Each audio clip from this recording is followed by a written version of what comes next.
Olá, paz seja convosco. Bem-vindos à Introdução à Educação Cristã, capítulo 2, para mais uma reflexão sobre didática e prática educativa.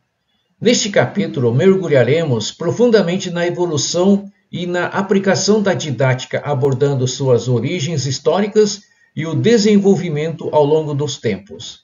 A didática, como disciplina, tem passado por transformações significativas, moldadas pelas mudanças sociais e pedagógicas. Compreender essas origens é essencial para apreciar como chegamos às práticas educacionais atuais. Exploramos os elementos centrais da didática que são fundamentais para o sucesso da prática pedagógica. Desde a estruturação das aulas até a escolha de métodos e estratégias, cada elemento desempenha um papel essencial na facilitação do aprendizado. Além disso, o papel do professor é examinado com um foco especial em como ele deve atuar como mediador do conhecimento, promovendo um ambiente de aprendizado estimulante e desafiador. O capítulo também apresenta o conceito do professor didata, aquele que não só domina o conteúdo, mas também reflete constantemente sobre sua prática e busca aprimorar suas habilidades e métodos. Por fim, discutiremos a avaliação da aprendizagem, destacando sua importância não apenas como um fim, mas como um processo contínuo que deve informar e melhorar a prática pedagógica. Preparem-se para uma jornada enriquecedora e inspiradora através dos conceitos fundamentais da didática e da prática educativa. Tópico 1. A introdução à didática e prática educativa. A didática, como campo da pedagogia, é essencial para a formação de professores e o desenvolvimento de práticas educativas eficazes. Este capítulo busca investigar as origens históricas da didática, começando com as contribuições de João Amós Comênio, que é considerado o pai da didática moderna. Comênio viveu em uma época de grandes transformações em que o ensino passou a ser visto como um processo estruturado, com métodos e técnicas sistematizadas.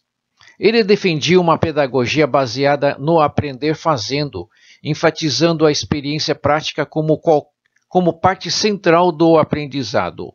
Outros grandes pensadores como Rousseau, Pestalozzi e Herbart contribuíram para a evolução da didática, trazendo novas visões sobre o papel do aluno, do professor e da moralidade no processo educacional. Enquanto Rousseau enfatizava a criança como a protagonista da aprendizagem, Pestalozzi focava no desenvolvimento humano completo e Herbart trouxe a ideia de que a instrução intelectual estava diretamente ligada à moral. Este conceito histórico nos ajuda a entender como a didática evoluiu ao longo dos séculos, moldando práticas educacionais que até hoje influenciam o ensino em diversas partes do mundo. João Amós Comênio, nascido em 1592, é reconhecido como pai da didática moderna devido à sua contribuição revolucionária para a educação. Ele viveu uma época de grandes transformações culturais e religiosas, e sua visão era profundamente influenciada pela fé cristã. Comênio acreditava que a educação deveria ser acessível a todos, independentemente de classe social, gênero ou status. Seu princípio máximo, ensinar tudo a todos, era baseado na crença de que Deus não faz acepção de pessoas, o que justificava sua visão de uma educação universal. Além disso, Comênio acreditava que a educação não deveria apenas transmitir conhecimento acadêmico, mas também moral e espiritual. Ele criticava o ensino baseado na memorização mecânica e propunha que o aprendizado fosse baseado na experiência prática, algo revolucionário para a época. Seu livro, Didática Magna, trouxe uma sistematização de métodos educacionais muitos dos quais ainda são utilizados hoje.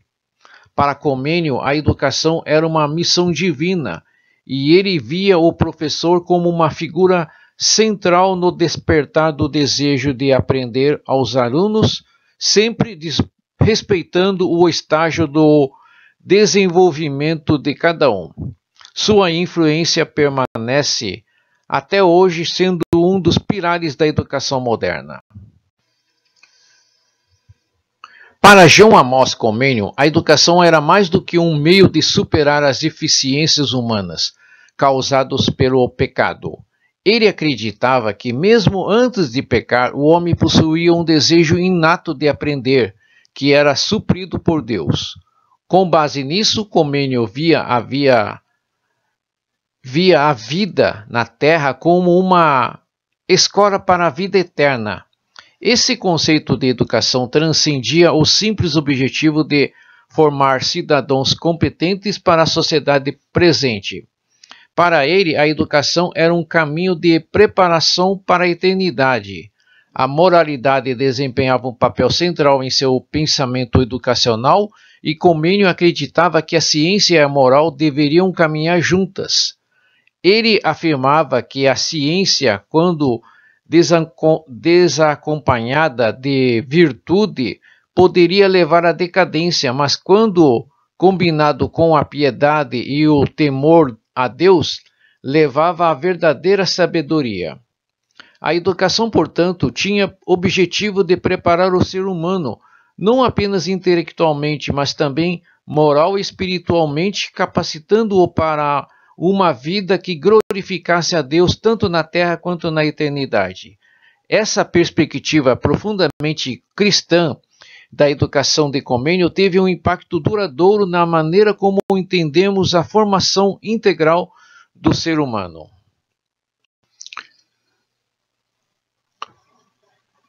Comênio introduziu uma visão revolucionária sobre o ensino, que pode ser resumido em sua defesa do aprender fazendo. Ele acreditava que o aprendizado não acontecia de maneira eficaz, através da simples memorização de texto ou da absorção passiva do conteúdo. Em vez disso, ele defendia que os alunos deveriam ser incentivados a explorar, experimentar e descobrir por si mesmos. Isso significava que o papel do professor não era de impor conhecimentos prontos, mas de despertar o desejo de aprender nos alunos e guiá-los na descoberta. Esse princípio se aplicava tanto à educação intelectual quanto à moral, que Comênio considerava essencial para o desenvolvimento integral do ser humano. Ele afirmava que o ensino moral deveria ser dado pelo exemplo, com os professores servindo como modelos de virtudes para os alunos. Além disso, Comênio propunha que o ensino seguisse uma progressão natural, do simples para o complexo, de conhecido para o desconhecido, sempre respeitando o estágio de desenvolvimento do aluno.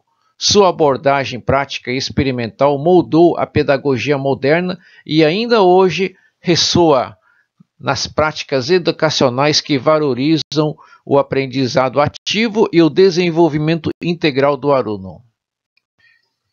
Jean-Jacques Rousseau, um dos grandes pensadores do século XVIII, trouxe uma abordagem radicalmente nova para a educação, marcada a segunda grande reforma didática após Comênio.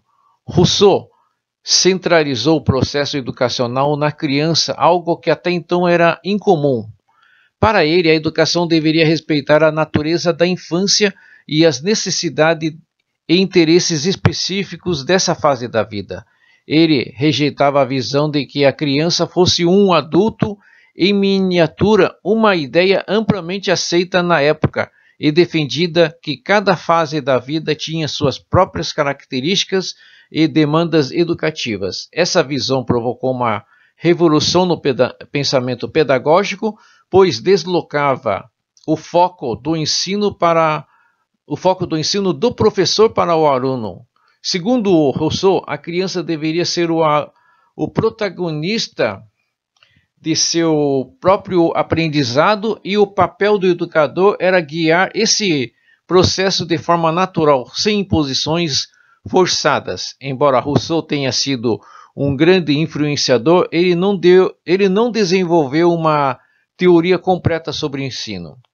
Sua ênfase na centralidade do aluno, contudo, abriu caminho para pedagogos como Pestalozzi e Herbart, que continuaram a desenvolver métodos de ensino baseados na ideia de que a educação deveria ser moldada pela necessidade e capacidades do aluno. Tópico 2. Introdução aos elementos da didática. O estudo da didática é vital para uma prática educativa eficaz. Ele vai além do simples domínio de conteúdo, exigindo dos educadores a compreensão profunda de como o ensino e a aprendizagem acontecem. A didática é um campo que reflete sistematicamente sobre o processo de ensino-aprendizagem e os desafios enfrentados na prática pedagógica, oferecendo soluções para melhorar o ambiente educacional. O papel do professor nesse contexto é mediar a relação entre aluno e conhecimento, explorando o como ensinar e o como o aluno aprender. Essa abordagem é vital para construir uma educação que não apenas repassa informações, mas também promove uma verdadeira compreensão e transformação dos alunos. A didática, portanto, se estabelece como um pilar fundamental para a educação, abordando desde a escolha de metodologias e técnicas até a organização do currículo escolar. A didática tem suas raízes no grego didaktike, que significa arte de ensinar. E, historicamente, ela tem sido entendida tanto como uma arte quanto uma ciência do ensino. No entanto, associar a didática apenas à capacidade de o professor saber ensinar é uma visão limitada. Autores como Libânio e Maceto enfatizam que a didática vai além de habilidades individuais, propondo uma reflexão mais ampla sobre o processo de ensino-aprendizagem dentro do contexto escolar e social. A didática, como ramo da pedagogia, lida com a conversão de objetivos educacionais e sociopolíticos em práticas de ensino concretas, estruturando conteúdos e métodos de maneira a promover o desenvolvimento das capacidades cognitivas dos alunos. Ao investigar as várias dimensões do ensino, desde o currículo até a motivação dos alunos, a didática se torna uma disciplina integradora, conectando diferentes áreas de conhecimento em prol de um processo educacional mais significativo. O fenômeno do ensino é, sem dúvida, um dos aspectos centrais da didática. O ensino, quando intencional e planejado, transcende o simples ato de repassar informações e foca na criação de condições para que o aluno aprenda de forma efetiva. O educador deve ser um facilitador nesse processo, organizando o ambiente de aprendizagem de modo que promova o desenvolvimento cognitivo e crítico do aluno. Ao contrário da educação bancária, criticada por Paulo Freire, onde o conhecimento é simplesmente depositado no aluno, a didática defende uma abordagem mais ativa e crítica em que o aprendizado acontece através da interação e da reflexão. Jesus, como mestre, ilustra essa relação ao buscar intencionalmente transformar vidas através de seu ensino. O processo de ensino-aprendizagem, portanto, envolve tanto o professor quanto o aluno e deve ser tratado como uma troca mútua de conhecimentos e experiências com foco na criação de novas compreensões e habilidades. O conceito de ensino intencional é essencial na didática. Quando o ensino é organizado de maneira sistemática e planejada, as chances de sucesso no processo de aprendizagem aumentam consideravelmente.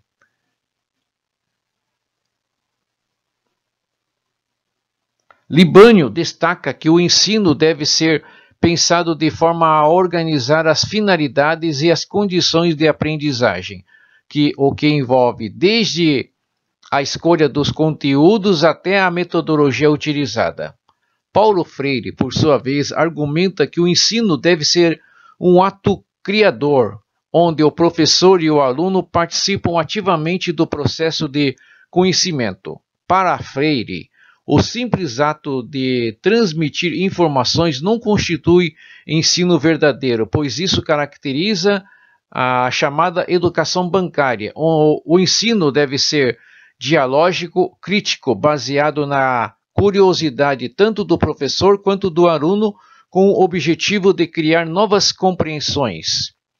Ao seguir esse pensamento, os professores são incentivados a refletir constantemente sobre suas práticas pedagógicas e buscar formas de criar ambientes mais envolventes e significativos para os alunos, promovendo assim um aprendizado mais profundo e crítico. Contextualizar o ensino significa vincular os conhecimentos à realidade dos alunos, utilizando suas experiências de vida como ponto de partida para a aprendizagem. Esse conceito é fundamental para que o ensino seja significativo e eficaz. Ao conectar o conteúdo à vida real, os professores conseguem envolver os alunos de maneira mais profunda, promovendo não apenas a memorização, mas a verdadeira compreensão dos conceitos. Jesus é um exemplo claro de como o ensino contextualizado pode ser poderoso. Suas parábolas e lições estavam sempre ligadas à vida cotidiana de seus ouvintes, tornando o aprendizado acessível e relevante. Da mesma forma, o apóstolo Paulo, ao pregar em Atenas, utilizou o contexto religioso e cultural dos gregos para transmitir sua mensagem de forma eficaz. Essa abordagem é essencial na didática, pois permite que o aluno veja a aplicabilidade do que está aprendendo em sua própria vida.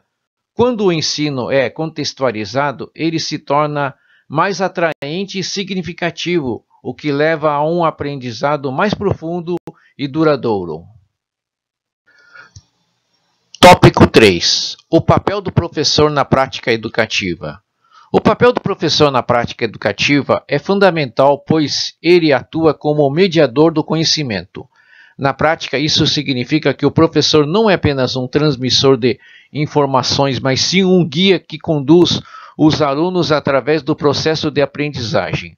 O professor facilita o acesso ao conhecimento, ajudando os alunos a entender e a conectar conceitos, o que torna a jornada educacional mais significativa e eficaz.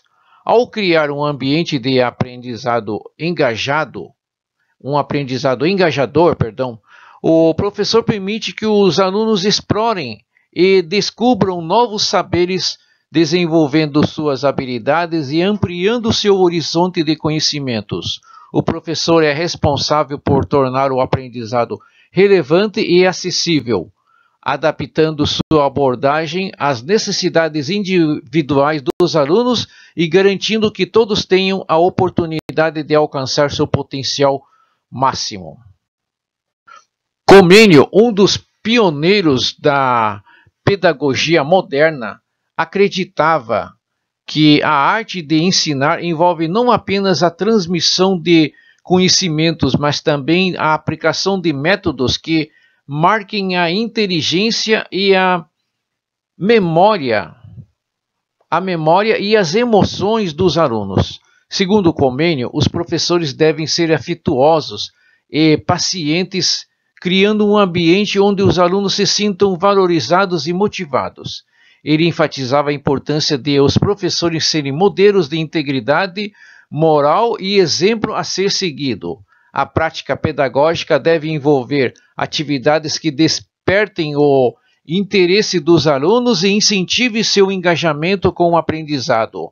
Comênio defendia que os professores, ao tratar os alunos com carinho e dedicação, conseguiriam não apenas ensinar, mas também inspirar e transformar a vida dos estudantes. Paulo Freire criticou o que ele chamou de educação bancária, um modelo onde o professor deposita informações nos alunos sem considerar sua participação ativa no processo de aprendizado. Em contraste, Freire promove a ideia de um ensino onde o professor atua como facilitador e mediador, encorajando a interação e o diálogo entre alunos e professores. Neste modelo, o educador não apenas transmite conhecimento, mas também estimula os alunos a questionar, refletir e contribuir com suas próprias ideias. Freire acreditava que o verdadeiro aprendizado ocorre quando os alunos são vistos como co-criadores do conhecimento e não apenas como receptores passivos. Esse enfoque promove um ambiente educacional mais dinâmico e enriquecedor, onde a criatividade e o pensamento crítico são incentivados. Na perspectiva tradicional da educação, o papel do professor é predominantemente autoritário. O professor detém o conhecimento e se encarrega de transmiti-lo aos alunos, que são vistos como receptáculos passivos. Neste modelo, a interação é limitada e o processo é mais unidirecional. Em contraste, a abordagem dialogal enfatiza a troca ativa de saberes entre professores e alunos. Neste modelo, tanto o professor quanto os alunos participam do processo de ensino-aprendizagem. O professor não é apenas um transmissor de conhecimento, mas também um facilitador que aprende com a experiência e as contribuições dos alunos. Esse enfoque promove um ambiente de aprendizado mais colaborativo, onde a participação ativa e o diálogo são fundamentais para a construção do conhecimento. Na educação cristã, o papel do professor vai além da mera transmissão de conhecimentos bíblicos. O educador cristão é visto como um mediador que interage de forma pessoal com os alunos, exemplificando os princípios que ensina. A atuação do professor deve ser pautada pelo amor e pela dedicação, características que ajudam a criar um ambiente de aprendizado eficaz e inspirador. Segundo a tradição cristã, o professor deve ser um exemplo de vida e de fé, refletindo a palavra de Deus em suas ações e ensinamentos. O amor ao ensino e a convicção na missão educativa são essenciais para engajar os alunos e para promover uma aprendizagem profunda e transformadora. A prática do ensino é vista como um ato de serviço e devoção, contribuindo para o crescimento espiritual e moral dos alunos. Para ser um educador cristão eficaz, é necessário cultivar uma vida de oração e estudo bíblico.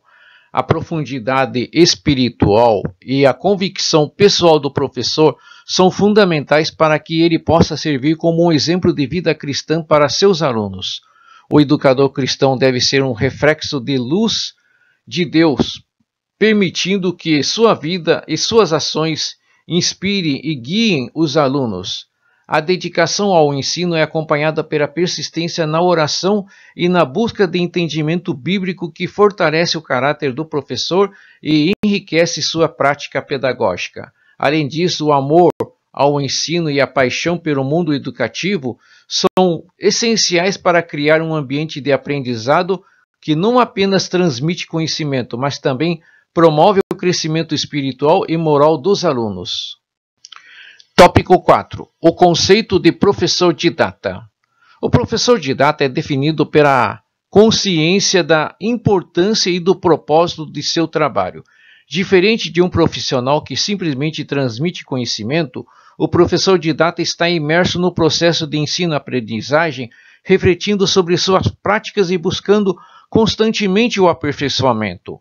Ele entende a educação como um processo dinâmico no qual não apenas transmite informações, mas também se envolve profundamente com os resultados do aprendizado dos alunos. Esse tipo de educação escolhe estratégias didáticas eficientes que ajudam os alunos a alcançar reflexões significativas e a enfrentar os desafios de seu tempo. A sua prática é caracterizada por um comprometimento contínuo com a melhoria e a eficácia do ensino, refletindo uma postura proativa e crítica em relação às suas práticas pedagógicas. O autor Gil descreve várias características essenciais do professor didata. Primeiramente, ele deve ter um sólido conhecimento técnico na sua área de atuação, adquirido não apenas por meio da graduação e pós-graduação, mas também através de pesquisas, através de atividades de pesquisas e desenvolvimento contínuo. Além disso, é essencial que o professor tenha uma visão de futuro, que inclui a capacidade de antecipar mudanças e adaptar-se às necessidades da profissão. O compromisso com a formação contínua é outro aspecto vital, uma vez que o conhecimento está sempre em evolução e o educador deve estar atualizado para garantir a eficácia de seu ensino. O preparo para mediar processos de aprendizagem e utilizar recursos tecnológicos também é essencial para o sucesso dos alunos. Finalmente, o professor didata deve ter a capacidade de lidar com dilemas éticos e questões multiculturais, oferecendo um atendimento diferenciado e sensível às diversas necessidades dos alunos.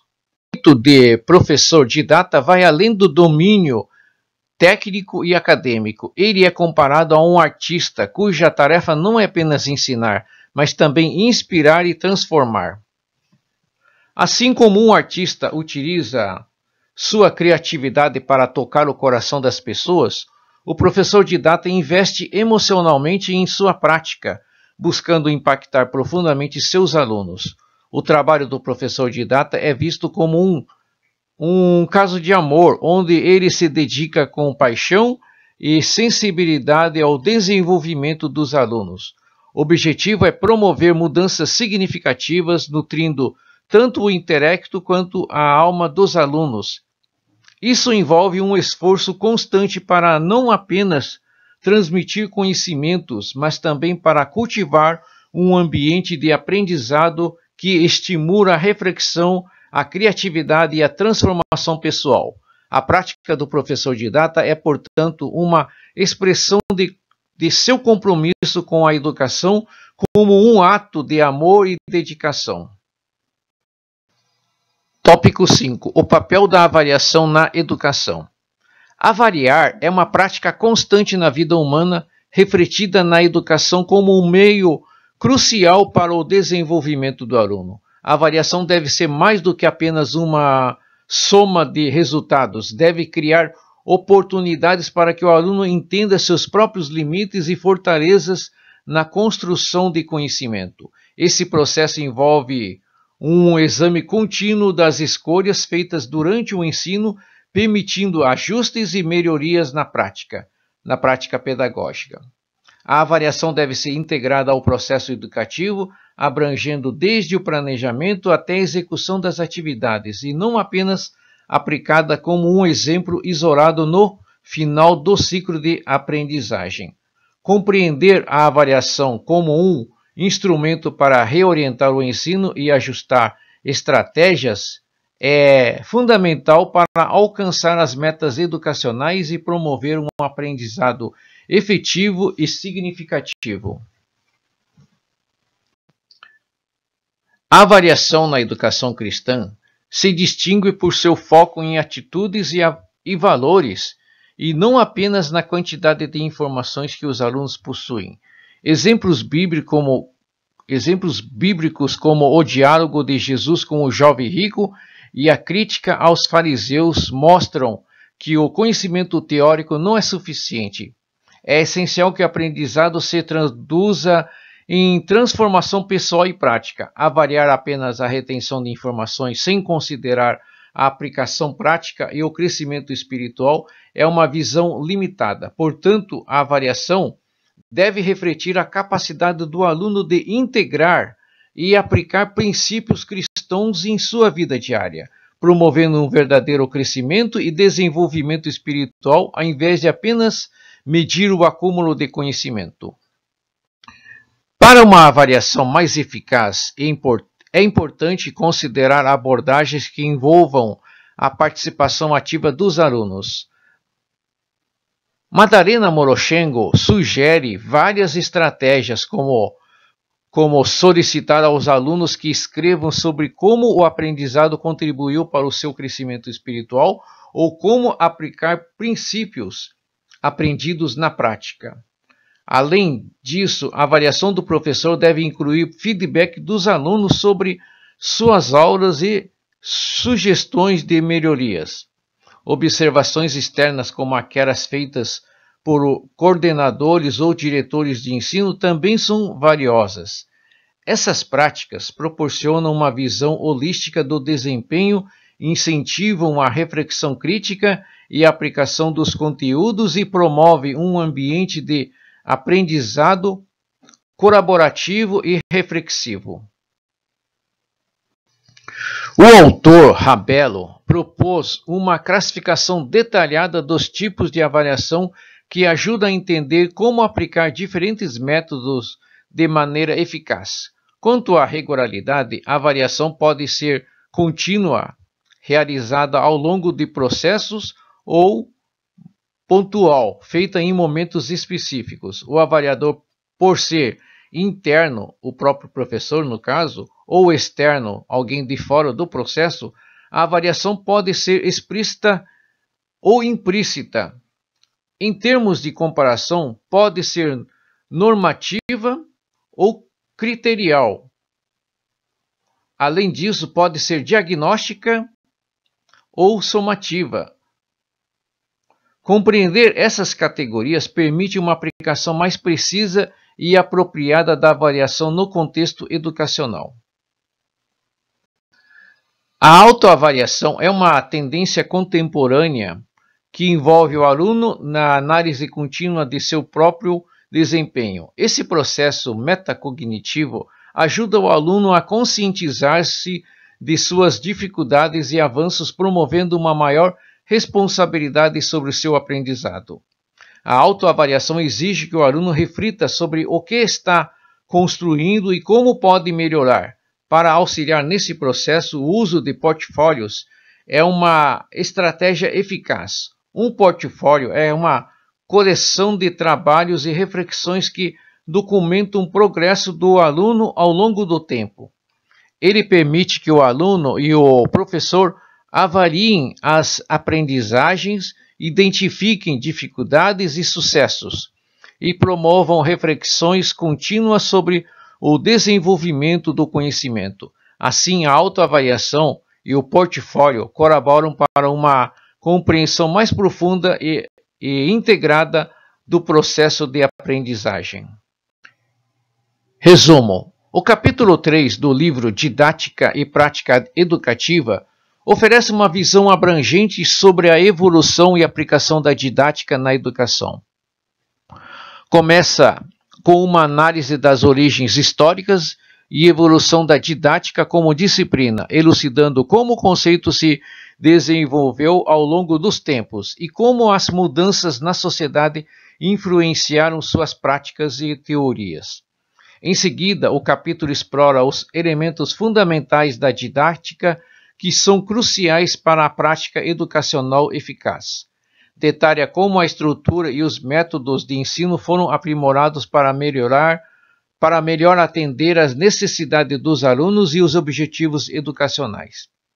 A seção sobre o papel do professor na prática educativa destaca a importância do professor como mediador do conhecimento. O capítulo enfatiza que, além de transmitir informações, o professor deve ser um guia que estimula o pensamento crítico e a autonomia dos alunos. A importância de um professor didata com consciência reflexiva e atualizada é discutida para garantir que a prática educacional esteja alinhada com as melhores práticas e desenvolvimentos na área. E, finalmente, o capítulo aborda a avaliação da aprendizagem, apresentando a avaliação como uma prática contínua e essencial para o processo educacional. Destaca-se a necessidade de avaliar não apenas os resultados finais, mas todo o processo de aprendizagem com sugestões práticas para uma avaliação eficaz e reflexiva, incluindo a importância da autoavaliação e uso de portfólios. Chegamos ao final da nossa exploração sobre didática e prática educativa. Este capítulo forneceu uma visão detalhada da evolução da didática, dos elementos essenciais para uma prática pedagógica eficaz e do papel fundamental do professor na facilitação do aprendizado. Discutimos como o professor didata deve ser reflexivo e atualizado, sempre buscando aperfeiçoar suas práticas para melhor atender às necessidades dos alunos. A avaliação da aprendizagem, como enfatizado, deve ser um processo contínuo e integrado à prática educativa. Avaliar é mais do que simplesmente medir os resultados. É uma oportunidade para refletir sobre o processo de ensino-aprendizagem e fazer ajustes que promovam um aprendizado mais significativo e profundo. Incorporar práticas de autoavaliação e o uso de portfólios pode enriquecer ainda mais esse processo. Espero que as reflexões e sugestões apresentadas neste capítulo ajudem a aprimorar a prática educativa e a contribuir para a formação de um ambiente de aprendizado mais eficaz e enriquecedor. Continuem a buscar o conhecimento e a excelência na educação, sempre com compromisso com o crescimento e desenvolvimento dos alunos. A jornada do educador é contínua e cada passo dado é um avanço em direção a uma prática pedagógica mais eficaz e impactante. Oremos. Pai Celestial, em nome de Jesus Cristo, nos reunimos para te agradecer pela sabedoria e direção que nos concedestes. Agradecemos por nos guiares na jornada do ensino e da aprendizagem e por nos permitires explorar os princípios da didática e da prática educativa. Pedimos que tu continues a iluminar nossas mentes e corações para que possamos entender, aplicar os conceitos que discutimos de forma eficaz e amorosa. Senhor, ajuda-nos a ser professores que não apenas transmitem conhecimento, mas que também inspirem, orientam e motivam nossos alunos, que possamos ser mediadores do teu conhecimento, guiando nossos alunos com sabedoria e amor, ajudando-nos a crescer não apenas em conhecimento, mas também em caráter e fé.